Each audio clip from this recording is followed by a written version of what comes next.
back with our Pocahontas Is series, and tonight Pocahontas is our history, our heritage, and our museum. And we're right here at the Randolph County Heritage Museum, which we're going to tell you a little bit of background of, and then take a tour through the museum. We're going to kind of hop, skip, and jump through here and just stop at whatever tickles our fancy, I guess you would say. We're here tonight. I'm Linda Bowlin. I'm a charter member of Five Rivers Historic Preservation. Cameraman and director, John Allen French. And John Allen is the current officer in Five Rivers. And then we're also here, and I don't know if you'll see them, you might hear them making some corrections, but we're also here with the museum director, Rodney Harris, who is also a member of Five Rivers, and Durrell Thompson, who's been a member for a long, long time of Five Rivers. So, welcome. We're glad to be back. And just a housekeeping note, I want to remind everybody, or let everybody know, that next Monday night, we're going to start at 6:30 instead of 7:30. So we'll be posting that on Facebook, but just kind of tuck it back. We're going to start at 6:30 next week because we're going to go into a dark building next week, and we need the light. We need it to still be light. Okay, so the Randolph County Heritage Museum, it's here on the north side of the square, right in the middle, and it was originally, it was the Spinneweber and Peters Mercantile Company. So this was like a great big department store that had lots of other things too. Way back, originally back in the mid-1800s, I'm sure, late 1800s. Next door, where Studio B is, was Skinner Electric. And that's where we got our electricity in 1911, was when it was first started. Later on, when I was younger, this building was Sterling's Dime Store. I think Sterling had been on the next block over, but had burned, but this was Sterling's Dime Store. And the annex to this museum was Hubbell's Shoe Store. So some of you may remember it that way, but at least you know kind of where we are. Also, most recently, prior to the museum, this was the law offices of Bob Castleman. And in 2006, when we were making plans for our sesquicentennial that some of you participated in and some of you remember, we wanted to be sure, with the money that we raised, to be able to leave gifts for the people of Pocahontas. And one thing that we really saw needing was a museum. We'd always talked about a museum, we wanted to have a museum, and there was never the impetus to start one. So in 2006, as part of the sesquicentennial, that committee put this museum together. Of course, it's gone through a lot of changes since then, but put this museum together as a gift to the people in Randolph County. It's owned by Five Rivers Historic Preservation, and it's managed, as I said before, Rodney Harris is the director. We've been real proud of it, and I hope you had an opportunity to visit it. It's served as more or less a tourist attraction here as well, which would surprise you, I think, but they've had visitors here. We've had visitors here from as far away from China as China, New Zealand, Iceland, France, and of course a lot of visitors from the state of Arkansas. Truman. And Truman, we've had people here from Truman. Do they go? I don't know if they get out very much, but anyway. And I want to say, one thing that I'm really, really, really proud of is I've been to a lot of small town museums. I mean, because when I travel, I like to go through small towns, and most of them are dark and dusty and boring. Well, this one is bright and shiny and clean and interesting and just chock full of Randolph County history, which, as you know, is some of the earliest history in this whole state of Arkansas. We've got it all here, and if you haven't been here, you need to come and visit, whether you're local or from Truman or wherever. I want to do a shout out, I guess you would say, although, anyway, to Joe Martin, who was on our sesquicentennial committee. And also with Bob Castleman, he worked with Bob to purchase this museum from Bob, and then he donated it to Five Rivers, and we are forever grateful to Joe and also to Bob for making this happen, because it's the ideal location and it's the ideal building, and we're all very, very proud of it. So, like I said, what we're going to do today is we're just going to kind of do a hop, skip, and a jump through the museum, and we're going to stop at interesting things. Then we'll also come here in the gift shop, and then we'll go into the annex. But the reason you need to stay tuned is we're going to end the tour by going upstairs. And if you all have not seen the upstairs of the museum, it is fabulous, although you have to use your imagination now because it's unfinished and there aren't any exhibits in it. Now, one thing our museum does is very good at is we partner with the state museums, like the old State House and some of those, and we get traveling exhibits from them, and that's what this is, which pertains to the women's right to vote.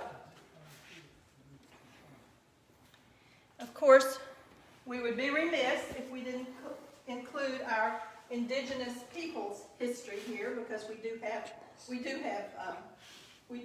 some, and so we have a couple of cases here that have some excellent artifacts related to the Native Americans, which you would want to come and see and enjoy, especially if that's your particular interest.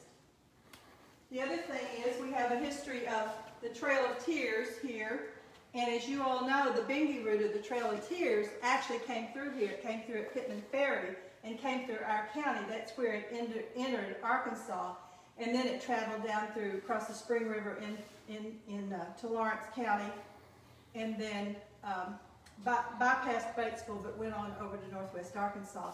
So we have a history of that and some interesting information about it. Now, Davidsonville, of course, is our oldest town site in what is now Randolph County. It had started as a territorial county seat back in 1815, but it only lasted until 1833. But there's a wonderful park there. It's a state park, and if you haven't visited there, you should. But we have some information from there, and we have some interesting artifacts from there. But this is our history here. This is the grave slab of Ransom Bettis, who was our founder. And as you all know, he moved here in about 1818, I think, and started Pocahontas as Bettis Bluff in around 1820. Well, after that, he was instrumental in making Pocahontas the county seat for Randolph County, and I think you've all heard the story about the barbecue that he and Thomas Drew scheduled. But at any rate, this was on his grave. We had it restored for the sesquicentennial, and we're real proud to have it here, although we did steal it from his grave, but we did replace it with a nicer one at a Founders Memorial. So you'll want to come and see this and touch it and everything. Now, of course, his son-in-law was the third governor of the state of Arkansas, Thomas Drew. This is Thomas Drew as a fairly young man, and it was drawn by a local student. It was sketched by a local student, which is very nice. This is Thomas Drew as an old man. We have a lot of information on Drew in the museum. This is Thomas Drew as a dead man. We also have one of the greatest pictures ever taken in Pocahontas, Arkansas, and that is at the Governor Drew Memorial when they brought his body back from Texas, where it had been buried for, I don't know, 50 years or something. And a lot of the townsmen got together, townspeople got together and had his body exhumed from Texas, Lipan, Texas, and brought back, and this is the memorial. They said there were thousands and thousands. How many thousands, John Allen? 10. 10,000 people in Masonic Cemetery at his burial, and that's just such a wonderful, wonderful picture. But I will tell you a secret about it. They really did say that after no close-ups, they really did say that after they dug him up, exhumed him, and got him back here, and had this wonderful burial, that really and truly all that was in his remains was some yellow dirt and one tooth. So sadly, he is buried, that is him, he is buried at Masonic Cemetery in the Founders Memorial, but there's a little caveat there. Okay, so that's what about our founding. You move on over to the museum, and there's history of the earliest settlements here. Ask Pat how the sound is. Pat, how's the sound? Anyway, the history of the earliest settlements here, and of course those are around the Dalton area and the Ravenden Springs area, which were the upland river valleys where people could travel. One really great picture we have is the school in the cave at Ravenden Springs. And this is believed to be the first school in the state of Arkansas. It's in 1817. It was started by Caleb Lindsay, and it's at Ravenden Springs in a cave, the first school in the state of Arkansas. And of course, Ravenden Springs was a resort at the time, and there is some information here about it as a resort. And then we move on over here to Dalton, which was an earlier settlement, I think. The Dalton area, anyway. And of course, you all are aware of the Rice Upshaw houses. Does Pat say that sounds okay? Great. So you're aware of the Rice Upshaw houses out there on Highway 93. But we have some information about those houses and some artifacts from those houses. And in fact, this little vest was worn by a member of the Rice family for many, many, many years and was donated here. So we have it in glass, and it looks really nice. So, in later history in Dalton, this is a real interesting side saddle history here. And it was Howell Baker's side saddle. But an interesting story about it is, you all know Bonnie Harris. You all know Bonnie Harris. Bonnie Harris is Molly James's mother, and anyway, Bonnie courted Mr. Harris riding this side saddle out there in the Dalton community. Bonnie grew up out there. So this was called the courting saddle, and sure enough, one of our local residents who lived in Dalton used that saddle for courting, which I thought was kind of interesting. There's another saddle over here that I have kind of what I think is an interesting story about. This is Mac Dalton's saddle. Well, Mac Dalton, as you know, was a cowboy out in I think he's John's father or grandfather. Anyway, cowboy out there in the Dalton area, and he rode this saddle for many years out there and in the parades. Well, some of you may know Linda Bly, Helen Bly's daughter. Well, Linda grew up riding horses at their property out on Blacksbury Road, and oftentimes when she would be out riding alone or whatever, Mac Dalton would ride by. He rode that entire area out there. So the first time Linda came and visited our museum, she actually got a tear in her eye when she saw Mac Dalton's saddle, because that's such an important part of her youth. But anyway, this is a great saddle of Mac Dalton. Now, this is the Martin piano. This piano was bought by Mr. Reynolds. What's his name?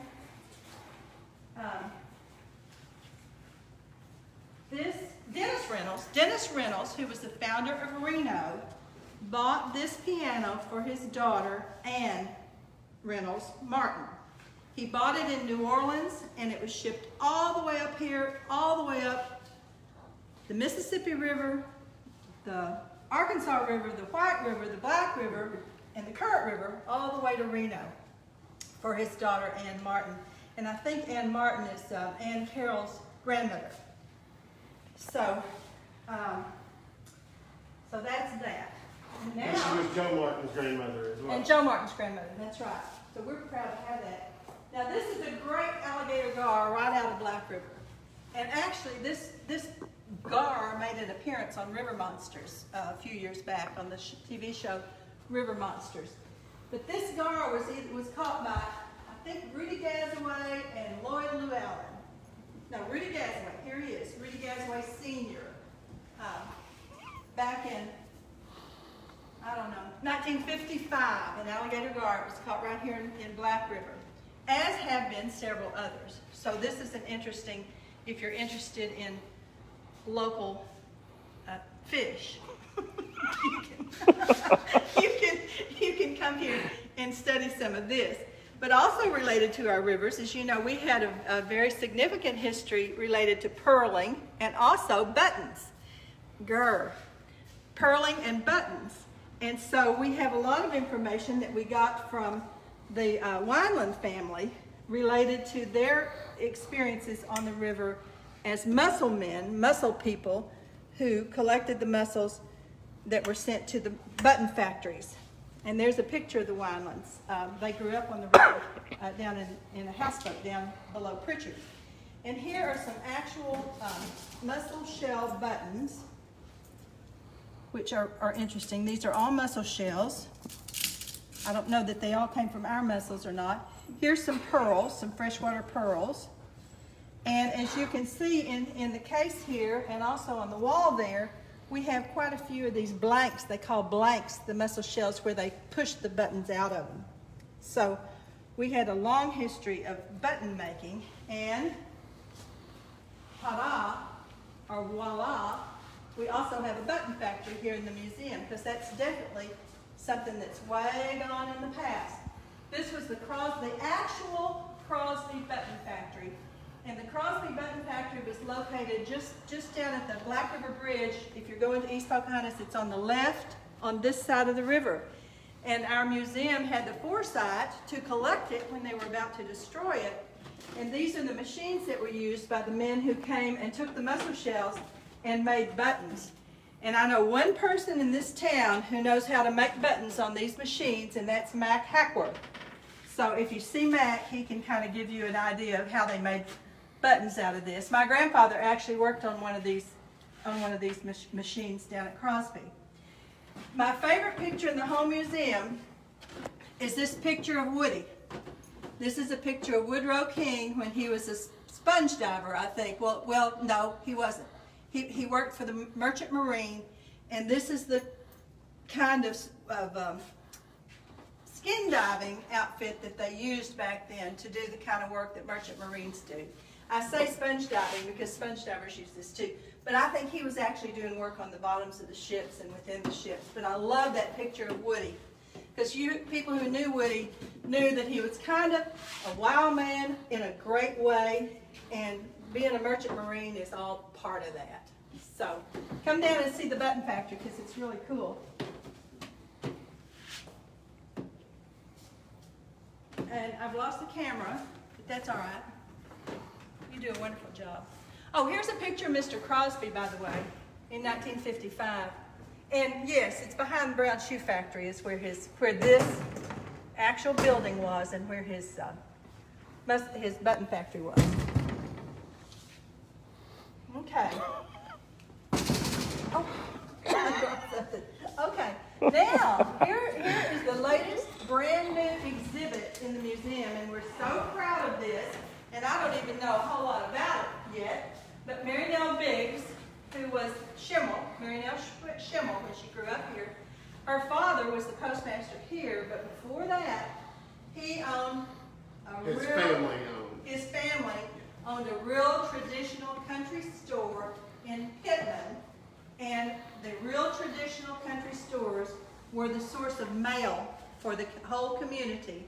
And so Mary Nell has donated all of this so that we can make a demonstration, an exhibit of what an old country store with the mail slots and everything were. And it's really cool when you get around here. Of course, they sold all kinds of things. But we have the original records from some of the original records that he kept as part of his postal duties at the country store.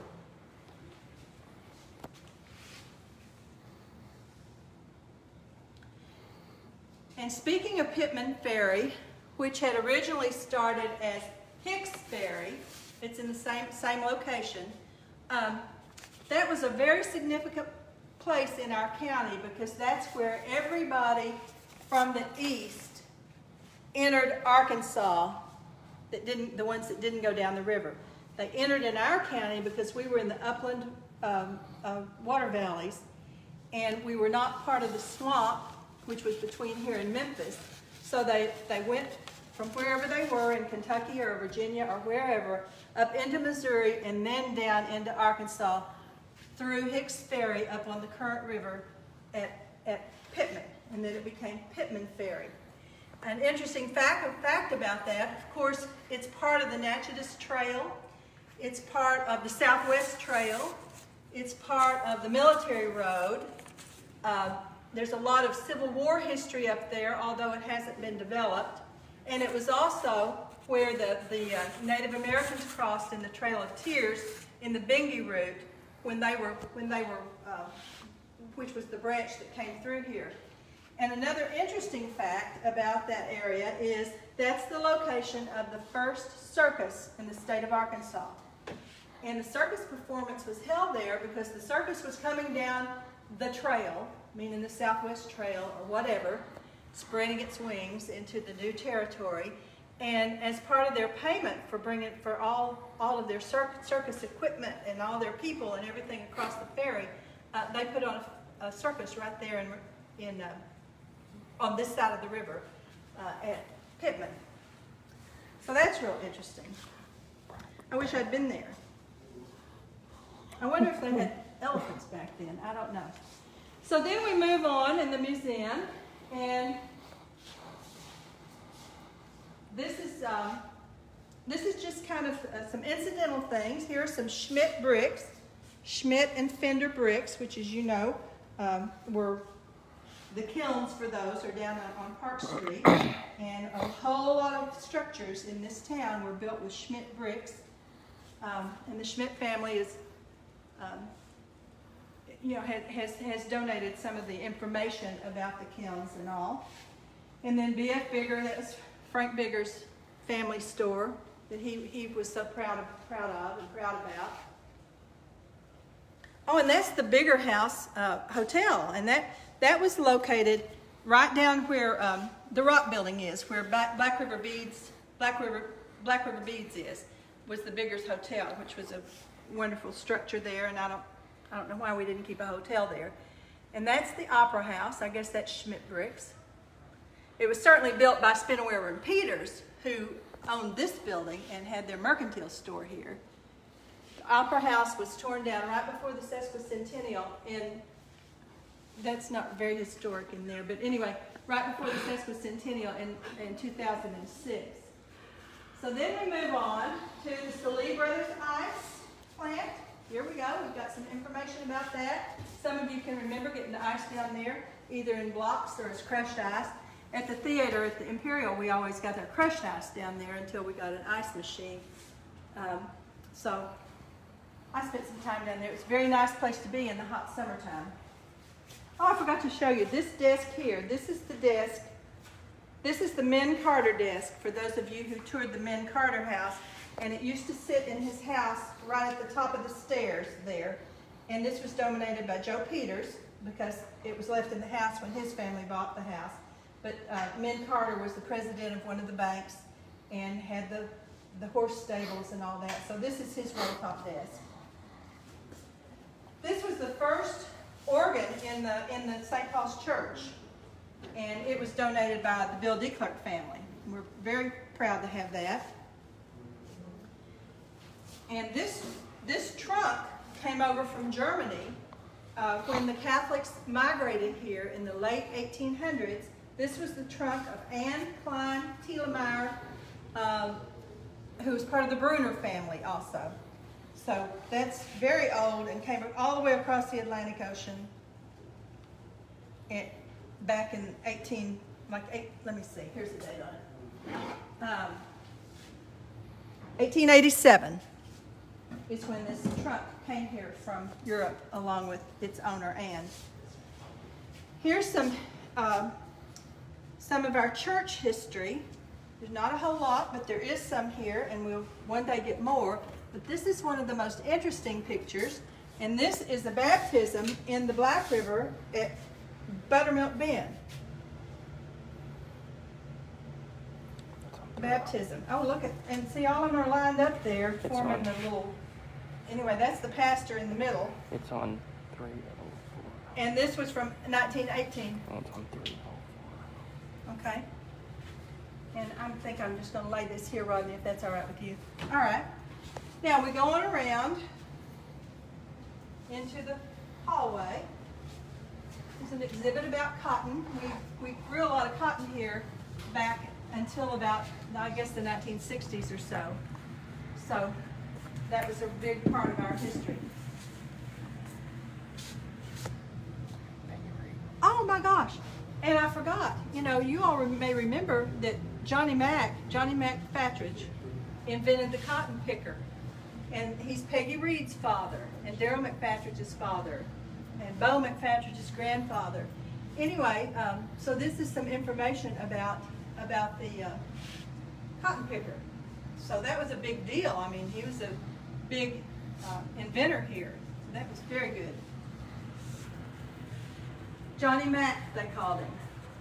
Now, steam engines.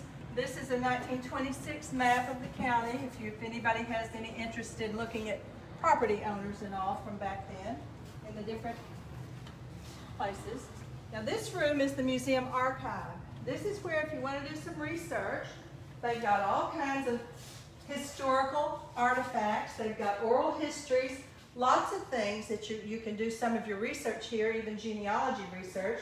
And it's fun to come and look and see some of these old pictures which they've laid out, hoping that people who visit here will identify some of them.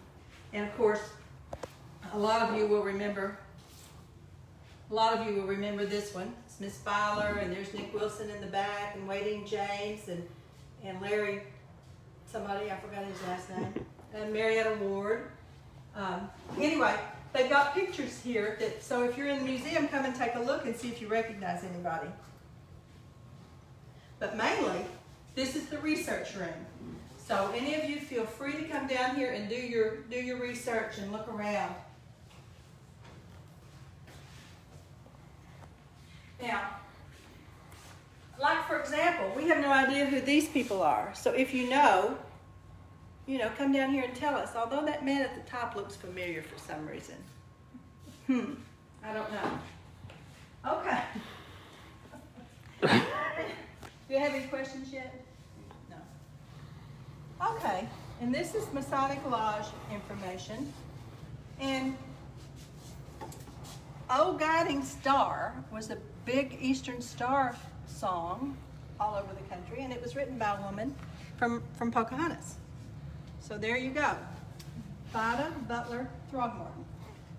And we have all of her papers in the archive, by the way. Oh, and if you're interested in that, we've got her papers in the archive, I understand. Now this room is fabulous. I'm going to let John Allen just go in here and show you some of it's gruesome, but this is the medical room, which was donated by the Johnny D. Clark family and the Matt Baltz family.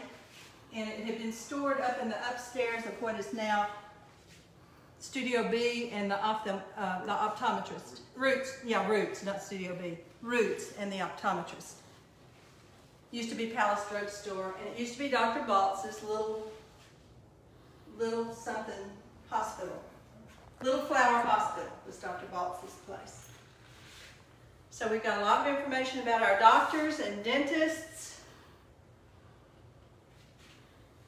Don't neglect your teeth. That was Dr. Price, the dentist. Little advertisement there. That is from, okay, we acquired that skeleton from Masonic Cemetery. From the exhibit that we're about to show you next.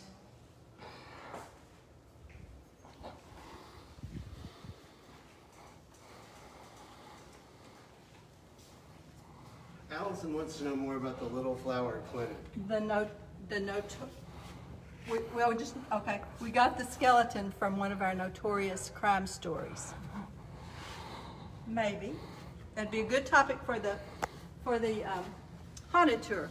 Okay, I've got a question about the Little Flower Clinic. Wasn't that the name of it? Yeah, I believe that's correct. That was Dr. Baltz's office. And he called it that because he also birthed babies for people back in the back. It was Little Flower Hospital. So it was a baby birthing hospital that Dr. Matt Baltz had.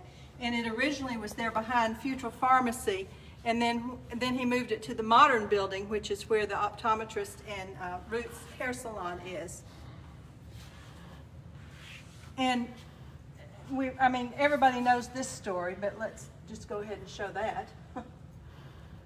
John Kaiser. And of course, the hanging of Mr. Chevrolet. A lot of these stories are on our haunted tour if you get a chance to do it. Miss Hebner's fancy dress. She had mail order husbands, you know. And this might have been hers also. Yes, it was. Uh-huh. And then the museum workspace is in there, in the office. And this is a little about politics here. And we have the ballot box from the 1964 election. We're talking Johnson beat Rockefeller. Goldwater. Goldwater. Johnson beat Goldwater. And that's from Reno. That's from the Reno polling site. The ballot box. Okay. A lot of you will remember this one. Win with win. Now here's something that is of utmost importance. We've also got masks if you come here. See, I've got a mask. Everybody's wearing one except me right now. So they're protecting me. But this is something really important, the donation box. And this museum operates, by the way, on your generous donations with some help from the city with regard to utilities and that sort of thing, which we appreciate greatly. Okay, let's move on into the gift shop. There's some wonderful things in the gift shop. There's a lot of books that, some of which Catherine Dust did, which are really excellent, like History of the Old County Jail, which was down behind the courthouse, and the John Kaiser story, and then some other people, little local historians put these together. There's also local art, as you can see, the photography of Rob Salmons, and you can purchase these. These are for sale here in the gift shop. And he does some wonderful photography work. There's books, lots and lots of books, including Amy Lynch. This is the cookbook I was telling Amy Lynch about because it's got a lot of excellent recipes from local cooks from the long ago. This was the sesquicentennial cookbook.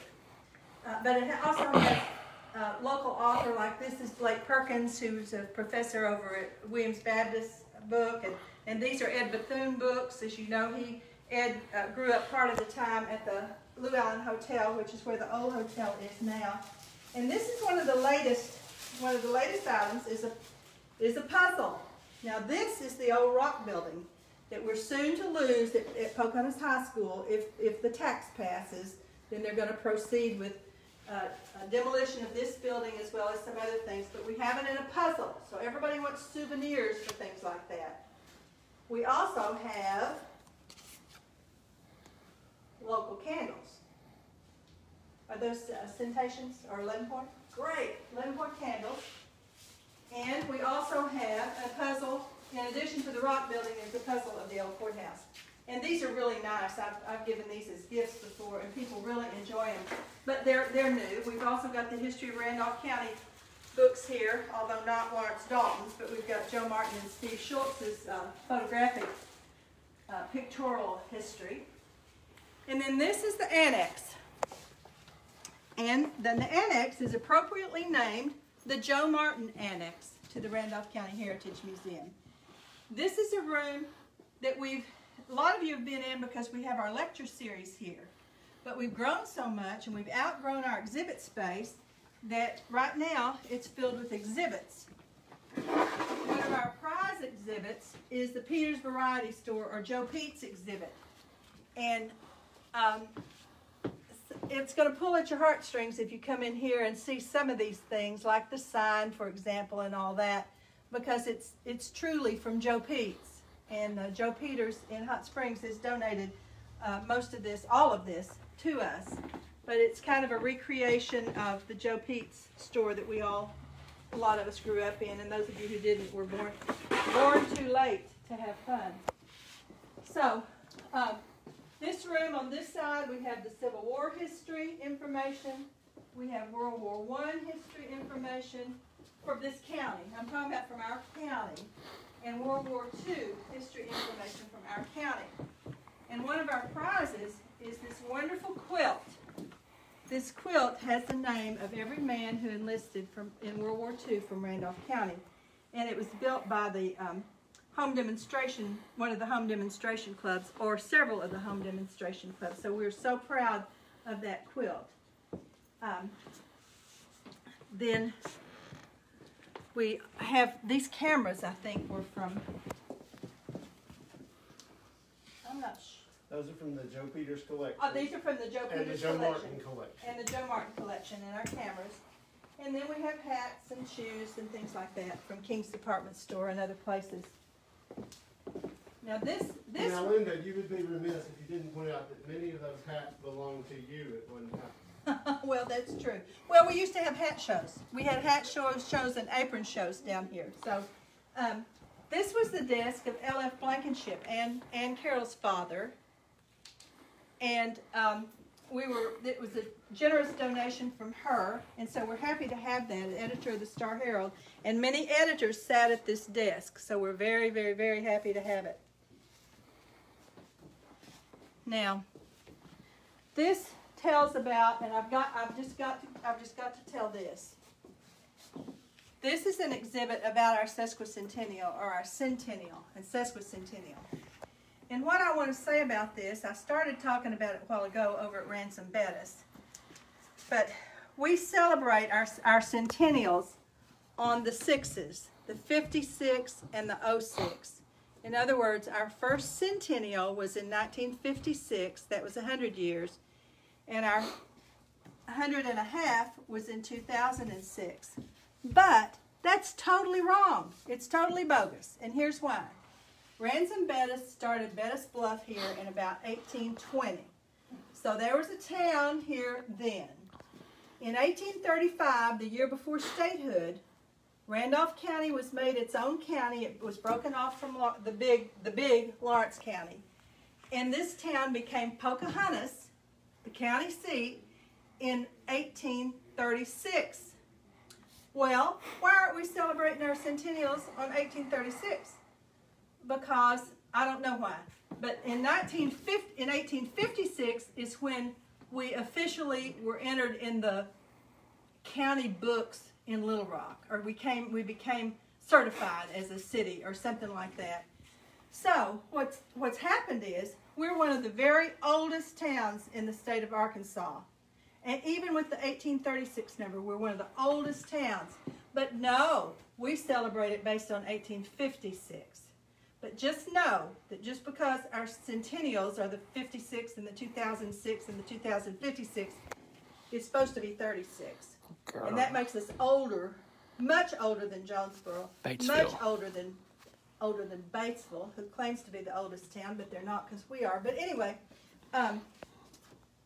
so there you go. So that's what I wanted to say. But we've got an exhibit here about the centennial and the sesquicentennial, which was totally fab. And the wonderful Wonder Horse, invented by Bill Baltz for his son Billy Baltz. Very cool. I've had visitors come in here. Actually, we had a visitor here from Chicago who almost fainted when she saw that and found out that it was built here because she had one when she was growing up and jumped on it. So people really enjoy seeing these. Here's an exhibit about the schools. And what was this guy's name? We're Schoonover, of course. Everybody knows about him. And some other things pertaining to school. Oh, and all these letter jackets and band jackets and these kinds of things from the schools. And the picture of the rock building, as I said, that we're going to lose, sadly. And I think that's all that I guess that all that we needed to point out right now on the tour, but you got to see it upstairs. So let's go upstairs real quick. Don't leave us. The lights are on. Great. Careful. Okay, yeah. Upstairs. I mentioned in the annex, that's all of our overflow exhibits. Upstairs will be used for more exhibits. It'll be used as a workspace. It'll be used for, I don't know, receptions, you know, whatever. I love these stairs too. They're easy to walk up. But you're going to faint when you see how fabulous it is up here. But we've got to have money. We've got to have money for air conditioning. We've got to have money for some kind of a lift or elevator to come up here. So we'll be doing some major fundraising before long up here. But you're just going to love this space. Get a load of this. Wouldn't that be fabulous? And look out those windows with the stained glass on top, and you see the old courthouse. You're looking right into the upstairs of it.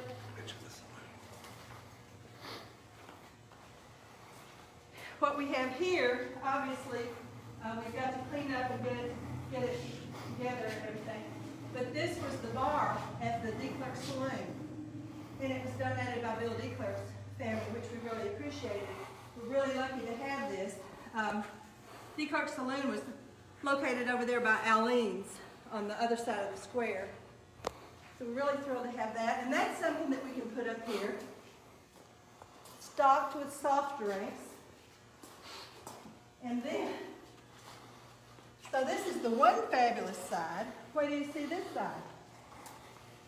Same deal. And about 4 or 5 years ago, we had the Arkansas Historical Association meeting here, and we had a reception for them up in this space, and we had 150 historians from throughout Arkansas who absolutely loved this space and this museum, and Pocahontas for that matter. So